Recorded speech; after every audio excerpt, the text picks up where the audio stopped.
What are your essential pieces of equipment for starting a bodybuilding home gym? Gotta have a rack, right? I think that's kind of the one main piece that you could be very functional with. And it doesn't have to be a fancy one, just a rack, a bench, barbell, weights. That's what I kind of started with. But it doesn't even need to be that if you think about it. Like a pair of dumbbells, you can do almost any movement. And we've learned through, our good buddy Eric Helms that, depending on the rep ranges we train in, as long as the intensity is where it needs to be, you can create hypertrophy. And I think too, Steve, if Eric, the historian, right? He goes and shows us all these old timers, the pre-steroid era, late 1800s, early 1900s, all these jack dudes, and they got limited equipment and limited knowledge, so the gains can definitely be made. So that's what I kind of think about, when you start a home gym, it doesn't have to be fancy out the gates. What's your thoughts? I get this question a lot, and I'm sure you do too, because we both train at home. Mm-hmm. And, I always like a lot of our answers. I'm like, okay, it depends, because, what's your budget? Yeah.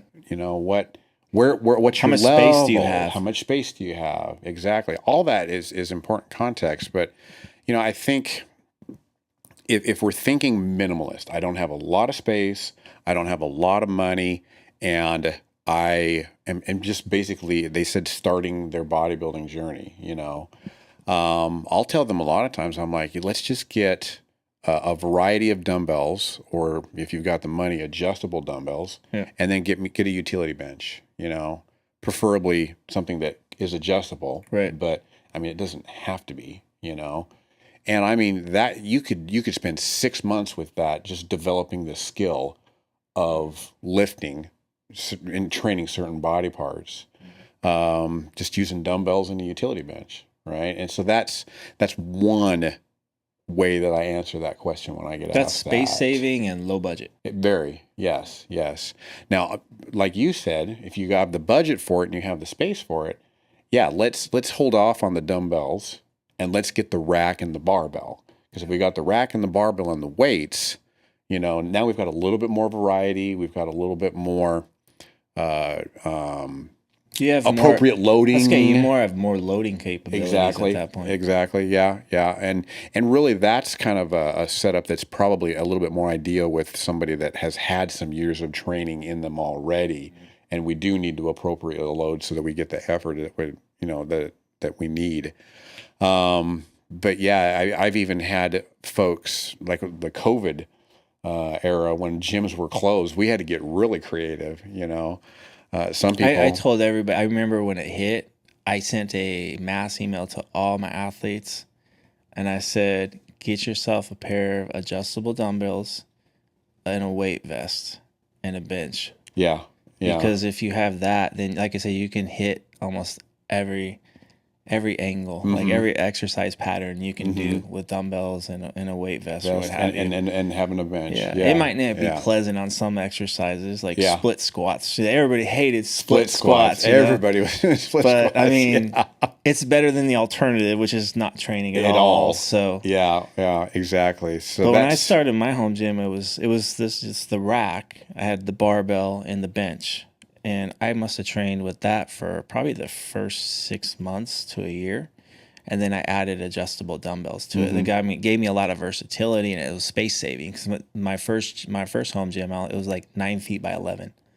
So I had to keep it really tight. Mm-hmm. Yeah. And then once I kind of got more space, and I was like, okay, let me add a leg press so I don't have to, do squat patterns all the time. Mm-hmm.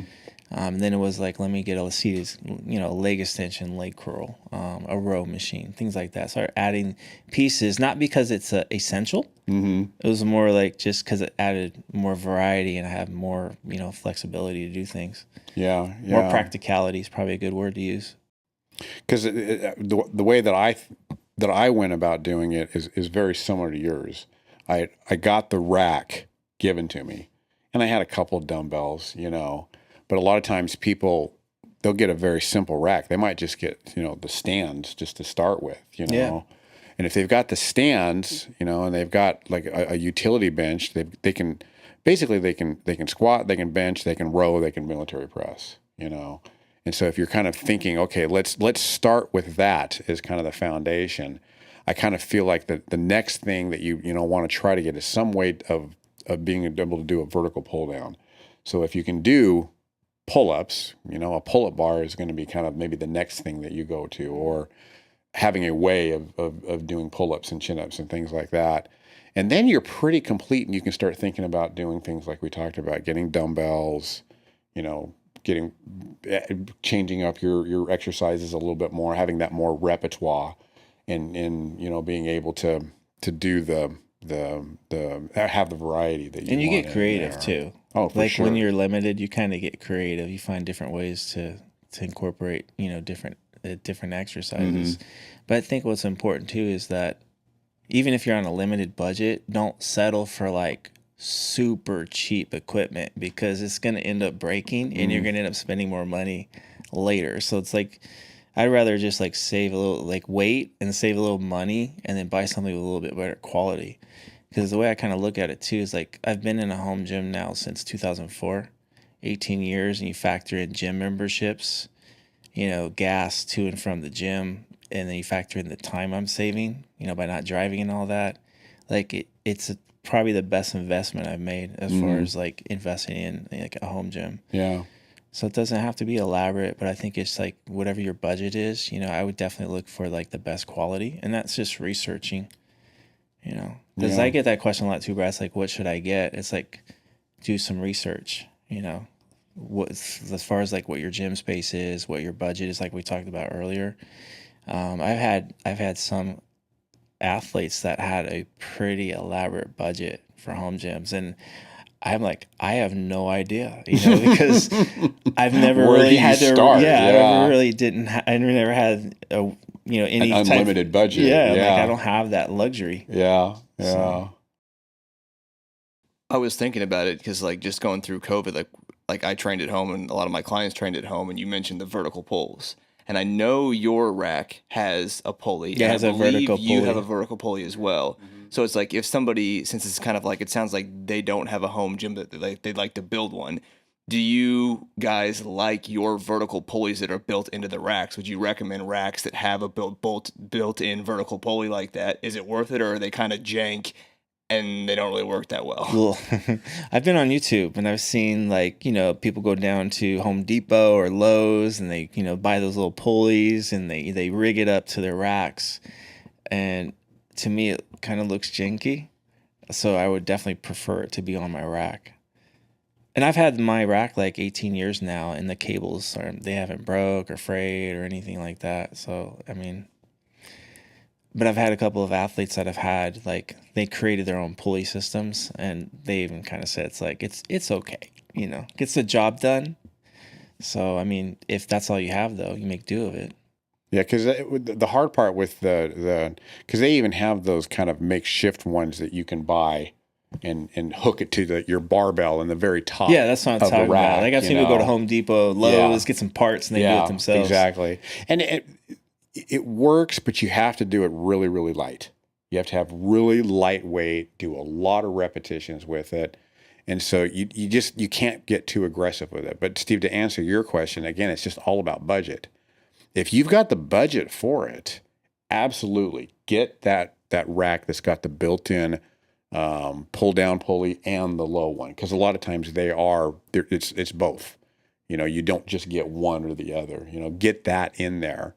But if you don't, we can figure it out. You're going to have to do a lot of horizontal pulling to train your back for a while, but we can figure it out. And if you can't do pull-ups, say you do have a pull-up bar that fits in a door frame or something like that, well, maybe if your budget's limited, the next cheapest thing that you can get is some bands so that you can do assisted, pull-ups on a pull-up bar or something like that by hooking your feet in the bands, and we can get a vertical pull down that way. But most people are like, when they have home gyms, it's kind of like, I think it's like they don't have a lot of space. Exactly. So I think like when you kind of research equipment, you kind of think of like equipment that's versatile.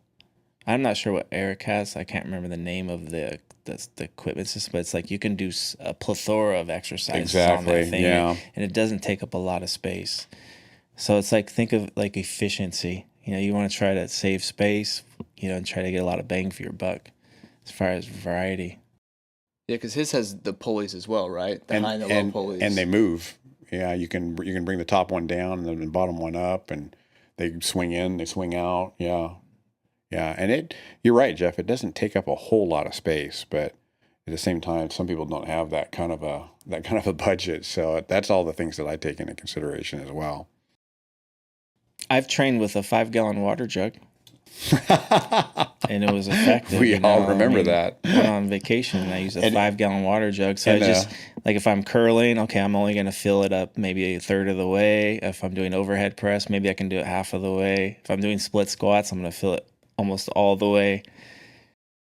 I mean, you know, of course, I'm not saying people should go out and buy a 5-gallon water jug and train, but what I'm saying is weight is weight. Weight is weight. Gravity is gravity. If you have, you know, if you have the desire, dedication, discipline, desire, you can make it happen. Yeah, it was a 5-gallon water jug underneath the dining room table. Well, I mean, we went to Mexico for a vacation, and the gym I was supposed to train at, they wanted to charge me like X amount of dollars per day. It was kind of far away, and I was like, it's just gonna get in the way of the family vacation. Yeah. It'd take 2 hours of my day. Yeah. And I just happened to go in the kitchen and open the pantry door, and there's this water jug there, and it just went, aha! I can use that thing. That's how that came I can about. use that thing in the mornings, and that's what I would do. I just train with that thing. So, you know, split squats, overhead presses with it, curls. I did push-ups for chest. Yeah, did close grip push-ups for triceps. You know, and you got underneath the dining room table. I was doing inverted rows on the dining room table. Yeah. You know, and just made sure the effort level was high. Yeah. Split squats sucked, but, you know, make do. It was only a week, so it wasn't that bad. Yeah.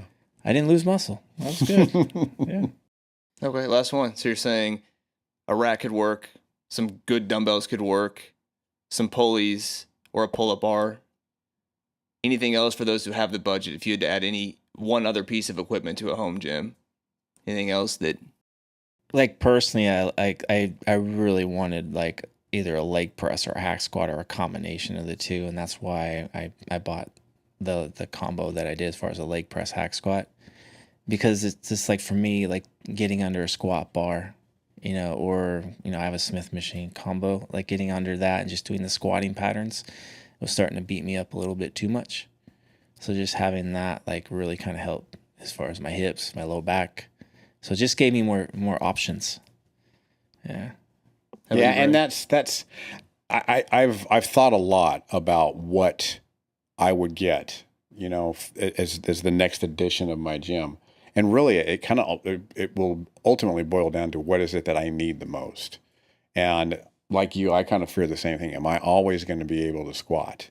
And leg extensions and leg curls, you know, they're fine, but I want to have that complete program with a compound movement in it. And, you know, I kind of have always thought, well, you know, I think eventually I'll have to get me a leg press, you know.